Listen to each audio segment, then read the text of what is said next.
Good morning and welcome to The Secret Behind Our Success. I'm Rebecca Rouse, your host and head lizard at Neon Lizard Creative Marketing and Design, where we build foundational brands with social impact. Find us on the web at neonlizardcreative.com. Today we are humbled and excited to have with us none other than Jim Barnish of Orchid Black. Jim Barnish, a growth architect who has spent the last 2 decades as a serial entrepreneur, operator, investor, and M&A expert. Welcome, Jim. Tell us more about yourself.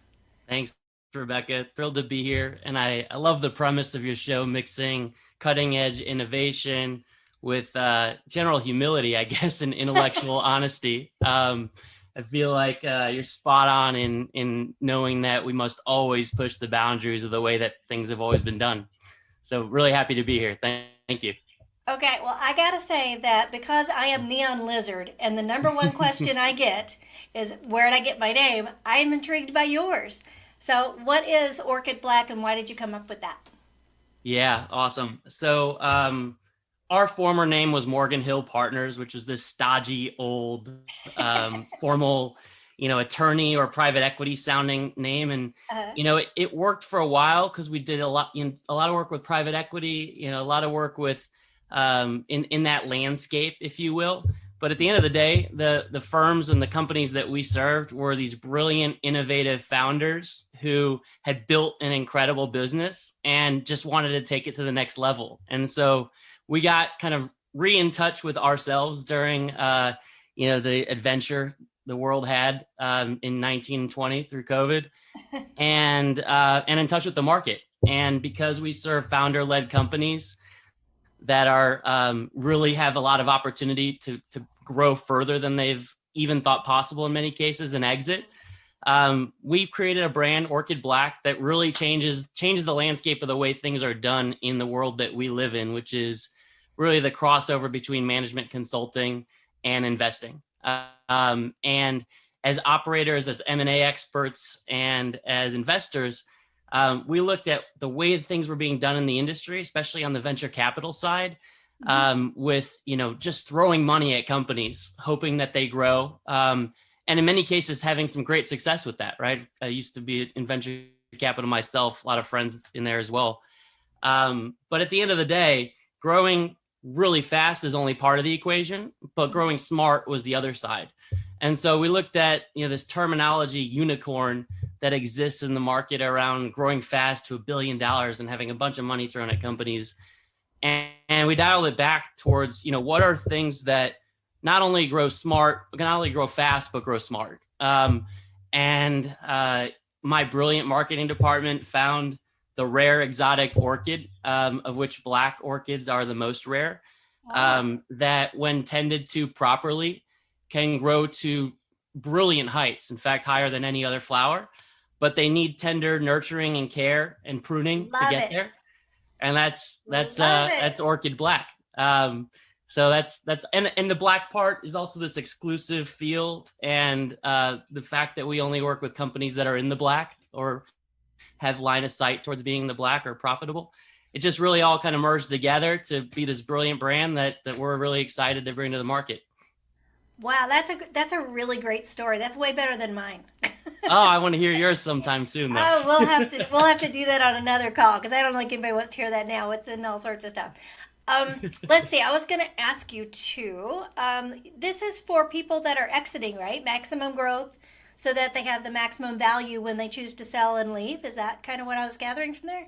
That's exactly right. We partner with founders who've built a business to a certain point, are looking to exit within the next 3 years, but in many cases aren't worth what they could be worth in the market at this point in time. So we bring our team and our process in, and we execute alongside of them against a growth plan that really focuses on not only creating wealth within the company, but leaving a legacy for founders that have built a brilliant business to date, but are looking for some really outsized returns on the other side of an exit. And I love your team ethos, the better together. Explain what that means. I'm sorry. Your team ethos is better together. So when you partner with Orchid Black, you all show up and the results are powerful. So I Oh want to see yeah, if you yeah. I wanted mean, to reach out, kind of expand on that a little bit, because I thought that was a really, I'm a big believer in community and partnership, so that's awesome. yeah, I mean, at the end of the day, you'll see all over our website, partner, execute, and thrive. Hmm. That better together philosophy is core to who we are, and we look for only the companies that we can help the most, only the founders that we can help the most, and the ones that know they need help, right? Because ultimately, building a business is hard, but not everyone knows that they need help, and not everyone does need help. And so, we only partner with the companies that we can see at least 100% year over year value creation when partnering with those founder led companies. So what got you ready for this? How did you get into this field and this passion? Because I can tell you've got the passion too. You're excited about it. Yeah, I mean, simply put, I am obsessed with growing companies. Those who know me best simply call me a growth architect, probably a lot of other names too, but that's the one I like the best. I Um, saw charming in the list. I'll take that. Thank you. That probably doesn't crack the top 10, but I'll take it.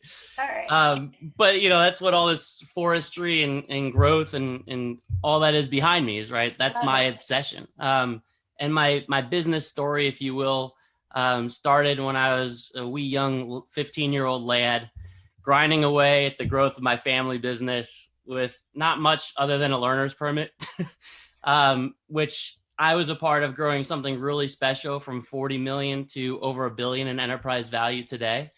Uh-huh. And my focus from a 15-year-old intern to 19-year-old leader was entirely on growth via acquisitions and integration into our existing business. Buy businesses and then grow the business with those new acquisitions and integrations. And, over the years, this obsession just matured, helping dozens of companies unlock not only that inorganic or acquisition driven growth, but also organic growth.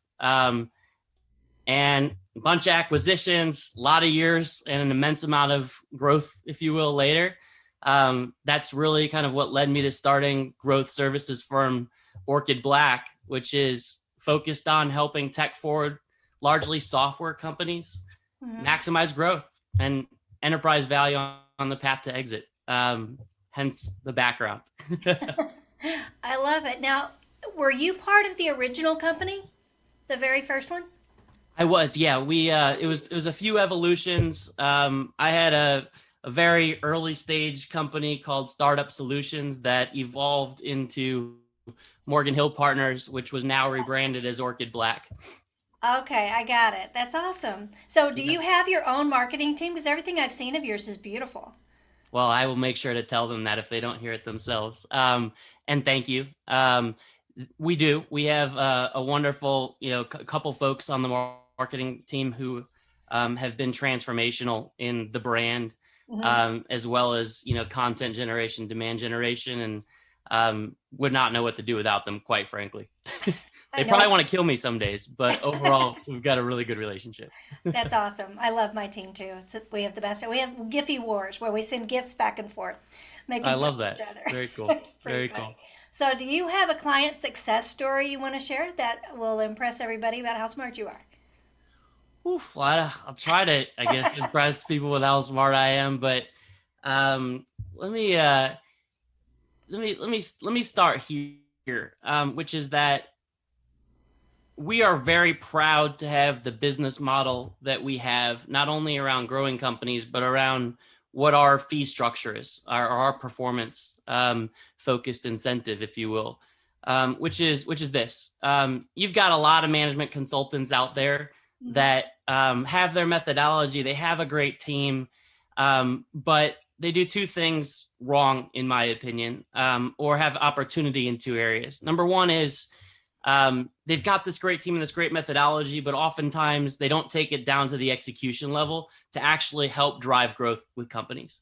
Hmm. The second is the fee structure is all cash, right? If you believe in what you do, why on earth would you just take cash for your fees rather than potentially riding alongside of performance? And so where we focus is a structure where we'll take a lot of our fees for services as as upside within the companies we work with, whether that's equity or percentage of sales, something that really aligns our team with the growth of the company, because that's what we do. And we put our money where our mouth is.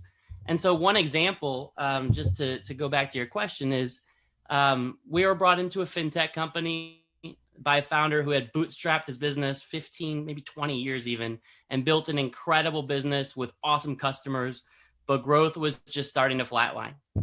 And he wanted to exit, spend his next chapter investing in other companies and just enjoying life after being, decades within his own business. But the company's current valuation that he got in the market just wasn't acceptable to him, and he knew he could get more. And so after a few conversations with people in the market, he decided that he would bring in some growth counsel, some growth help. And so we were referred in. And in less than a month, the founder had a roadmap that we put together, created via our team and proprietary process on how to increase the value of his business in the coming months. We fast forward 7 months, and we increased the value of the business from 23.1 million was his previous offer to 36 million, and sold to a strategic buyer. So everybody won big, right? Our team won big because, we deferred a lot of our fees towards upside. He obviously won big because that's a pretty significant, increase in value, 55% to be exact. And that's the kind of work that we do, whether it's 7 months or 36 months. Putting together a plan and helping the team execute, providing the missing pieces to drive growth. That's our game. What's your minimum client size? Yeah, good question. So our typical client size is between 3 million and 50 million in annual revenue. Almost. What's that? Almost there. Well, but that being said, we have accepted a few, earlier on, some a little bit later, for the right companies that we can, that we can make the difference in, right? We're not going to take something on unless we can drive that change. So we've got to be very exclusive, and people understand that because we're putting our fees where our mouth is as well, right? So, that's really important to us. And our core, our ICP, ideal customer profile, if you will, has really been a fit between 5 and 20 million is where we have the best results, where companies have just hit some growth obstacle, and need to just do something a little bit different. Could be pricing, could be product market fit, could be the creation of channel programs and channel frameworks to drive growth. It could be M&A, right? It could be a number of things that are driving that growth, but we help them figure out what the right path is, and we execute alongside them. Is there a common denominator? I'm going off script here, but is there a common denominator in the companies that kind of flatline a little bit? Is there something that maybe they're top heavy or things of that nature that, we could be aware of so that we don't do that as we grow? Yeah, oftentimes the companies that we're, because we're focused on companies that are in the black or line of sight towards the black, right? Which is, again, Orchid Black. These companies typically are not investing enough in growth. That's part of it, right? It's focused on the bottom line, getting money out of the business, right? Making a living, right? Which is okay. And many of the companies we talk to want a lifestyle business and want to keep operating that way, and that's okay as well. But for those that want to shift that mindset and actually, drive and experiment with growth campaigns, if you will, that will see the results that we've seen with our other clients, are a really good fit. So you asked the question, what types of roadblocks? It really falls into two categories. One is pre-product market fit, and the other is post-product market fit. And the pre-product market fit companies really struggle with, understanding who their ideal client profile is. And may have had some great success, some legacy customers brought in from relationships or Rolodex or, something that right. Yeah. I guess I'm aging myself there. But they've got something there. Right. But they haven't experienced that pull from the market of, hey, I need you. Right. Mm-hmm. And so because they've got 5 or 10 million in revenue, they may think they've hit those, they've achieved that product market fit, but in many cases they haven't. And so those companies, we really focus on experimentation and market segmentation to identify that ideal client profile, go after some target companies, create a predictable revenue stream that's more direct in nature, right? Direct channels, and scale the business in that way. On the other side, post product market fit, it's usually it's a number of reasons on the operational side that are keeping them from growing, kind of like that classic founder mindset, if you will. But also, The way we've always done it. What's that? That mindset, though, this is the way we've always done it. This is the way we've always done it. Founders stuck in the day to day and thinking that's the way it should be. Needing to have your hands in everything rather than bringing in the right people. What's that? Mm-hmm. Micromanaging. Yeah. Micromanaging. Yeah, exactly. Now, do you guys use EOS? Are you an EOS firm? We use a number of different frameworks, and we've created our own methodology for standardization. But in terms of planning or operating systems, if you will, EOS is one of our top 5 or 10 frameworks that we use. Wow. We found that it's best more in like tech-enabled, for us, tech, right? So software companies have a hard time adopting and leveraging EOS the same in ways that other companies do not. Especially EOS, I found like the sweet spot is like Midwestern companies that are heavy services or manufacturing, right? Like things that are more classic industry. For software companies, we leverage a bunch of different ones, but V2 MOM, which was the classic Salesforce software as a service methodology, the way Salesforce.com. That's a big one that we leverage. And OKR, objectives and key results, is another one that we leverage as part of our methodology. That's great. So where do you see yourself in 10 years? Oh man. Probably doing this. But maybe in a bit different of an aspect, right? The business, we've been in business about 4 years now, and it's finally, clicking on all cylinders. I'm, finally out of the day-to-day, kind of working on the business versus working in the business as much.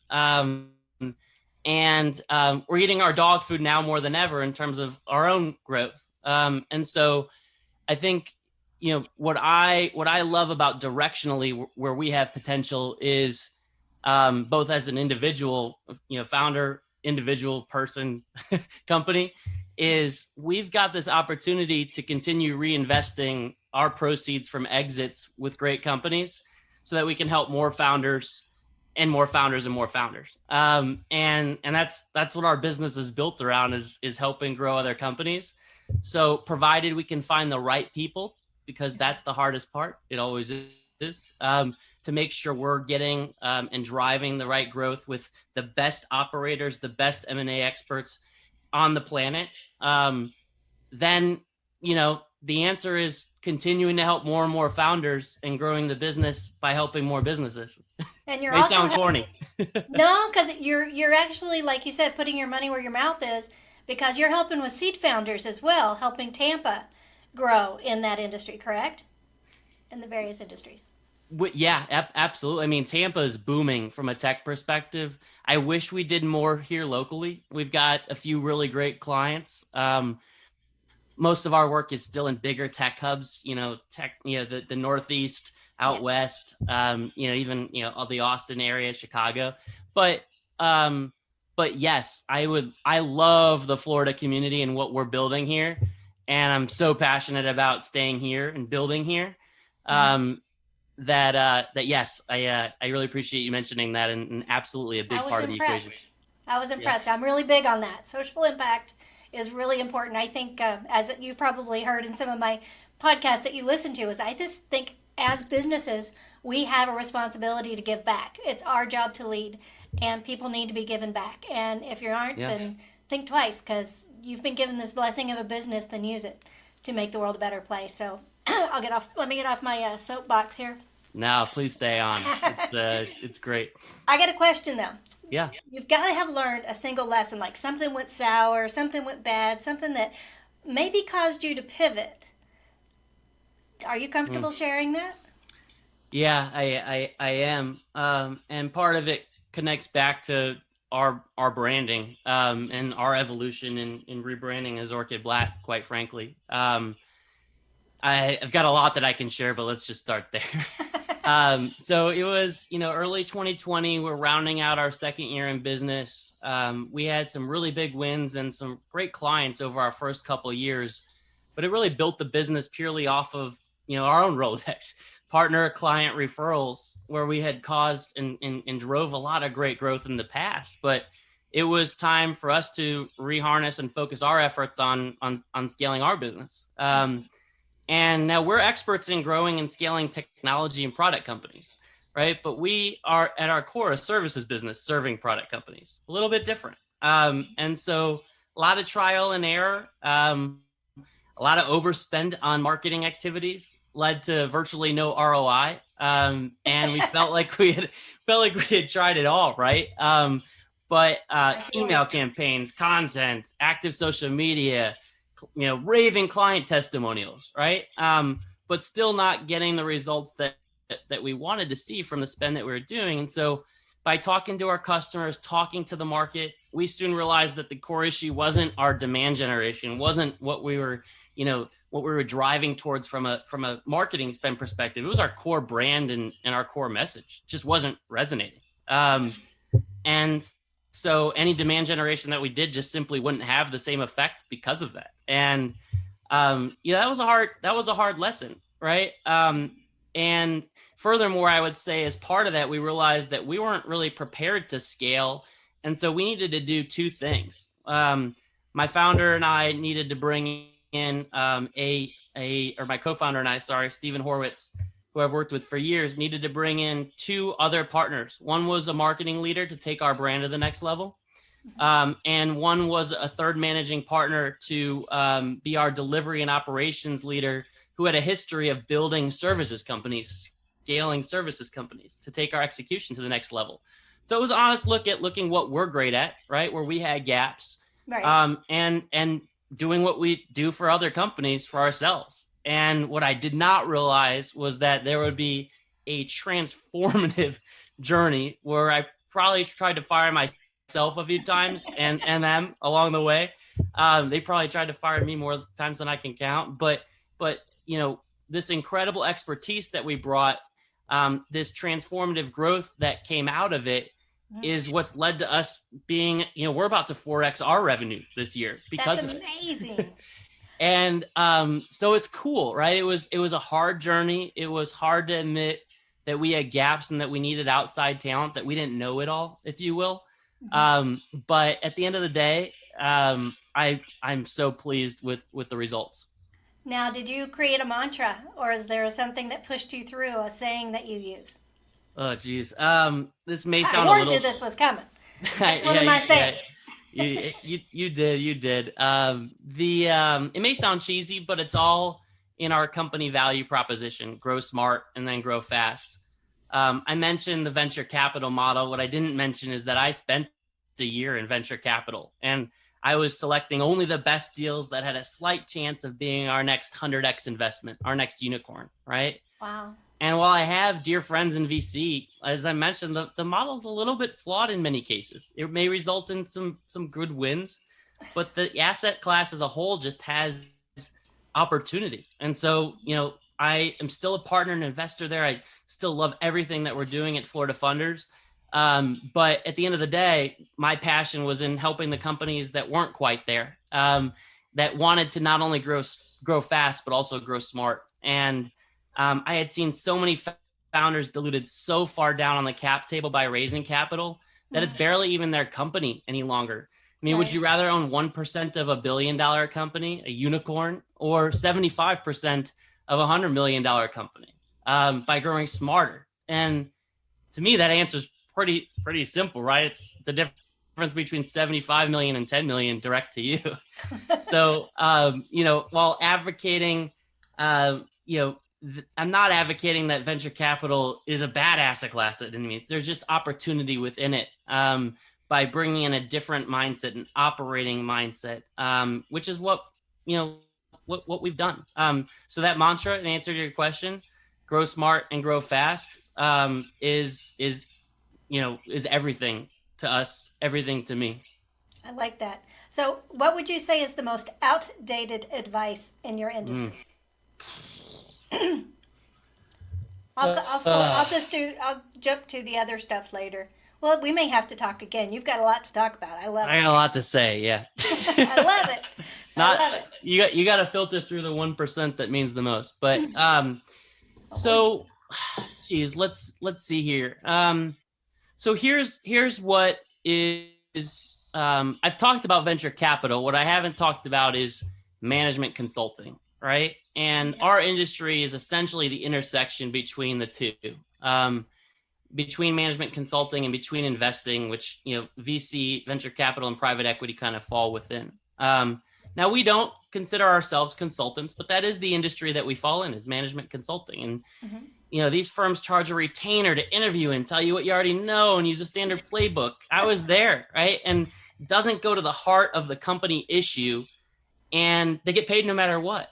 And so, what I think is like the game-changing aspect of what we're doing is just flipping the script. Like, if there's not value in it on both sides, then what are we doing?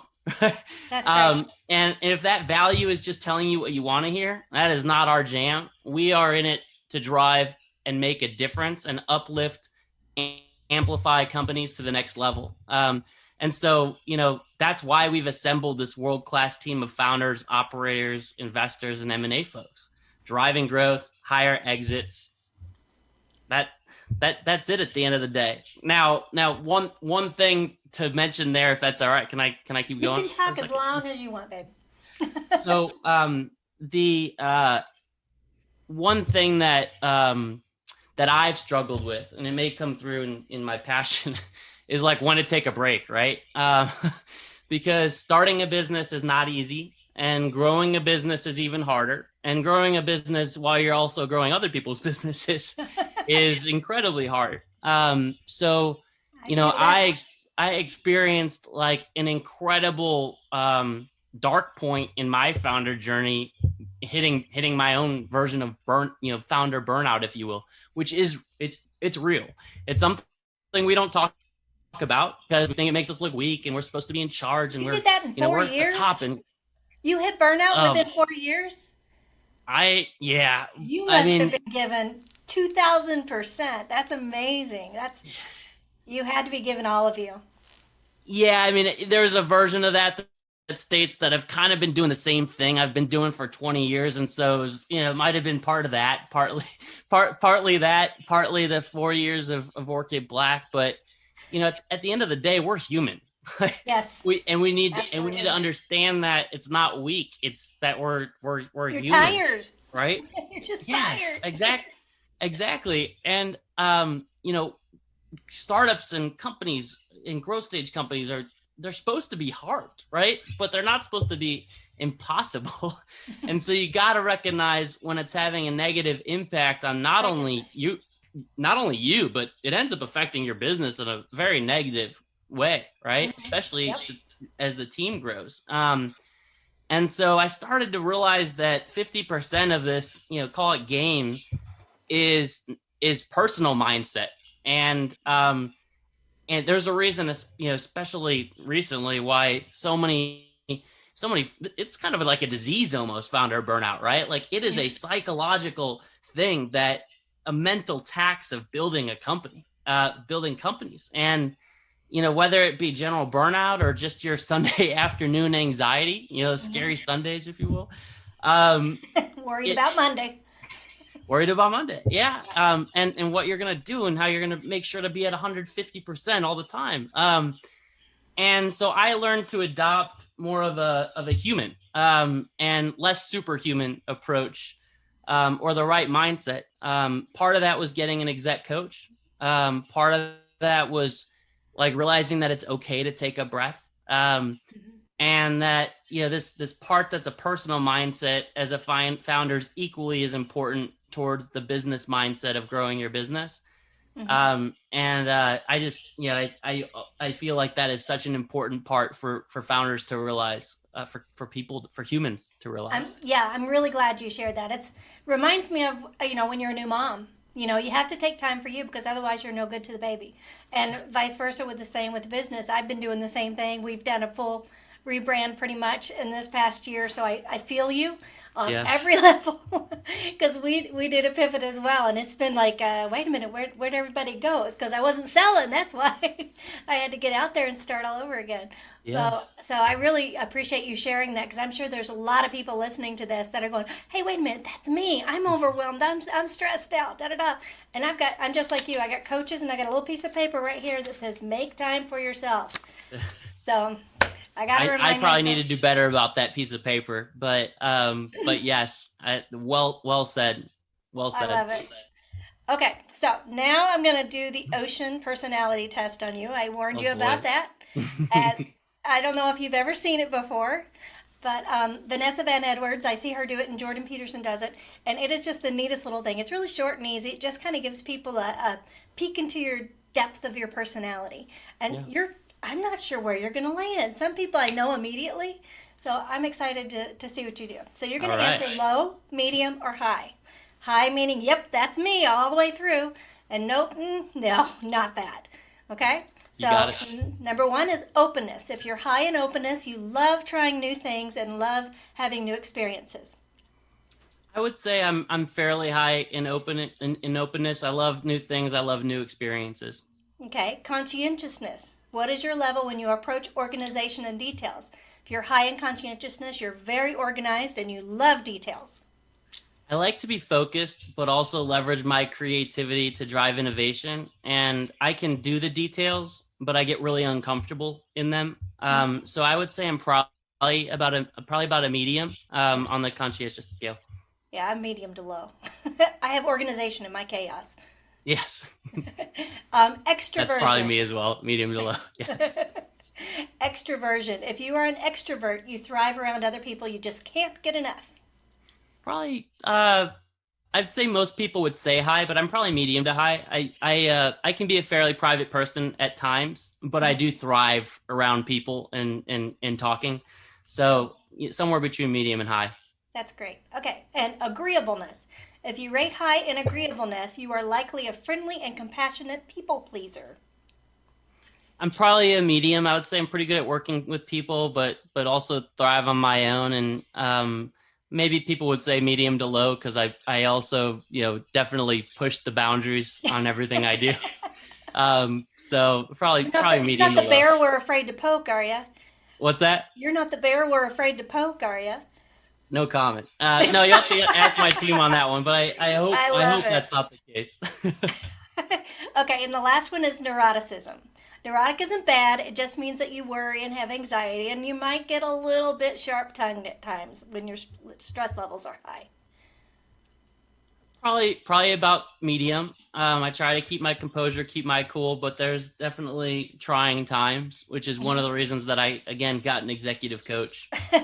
Well, I think it's human too. I mean, it's Yeah. all human, and I really appreciate your vulnerability and being so honest because a lot of people are going to, try to make themselves look like this, perfection, and none of us are perfect. We're all just trying, and that was something I learned in a class I went to years ago where we did this exercise, and at the end of it, you looked around and it's like they're just as scared as I am.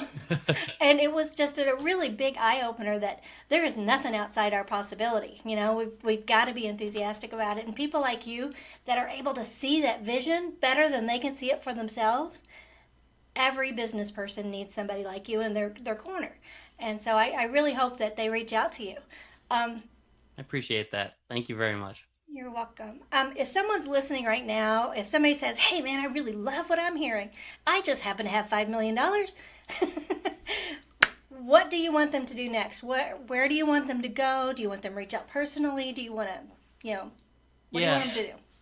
Yeah, we're a pretty personal business. So I would love if people would reach out to me at jb@orchid.black. I take office hours every week with the market and happy to take a call to see if there's a potential fit either within our growth program or at the very least help point you folks in the right direction. We also have a really awesome newsletter called The Dirt, Growth, The Dirt, right? Love it. That you can sign up for at orchid.black.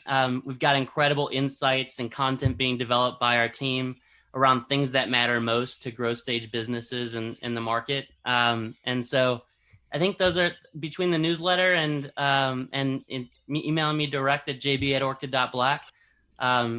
Hopefully can help you guys out. Do you have like a calendar link or anything that they could set up an appointment through your Uh, website? I do. Yeah, I can Okay. absolutely send that over to you. Okay, that sounds great. We'll put it in the show notes and Perfect. hopefully that'll help. So, Perfect. thank you so much for sharing Orchid Black with us and sharing your heart. You've been fantastic. Don't hang up because we're going to be talking a little bit after this, but I just wanted to thank you again and all the wisdom that you gave to everybody that's listening, and hopefully you'll get some more followers and clients out of it. I appreciate it. Thank you so much. You did a great job. Thanks so much.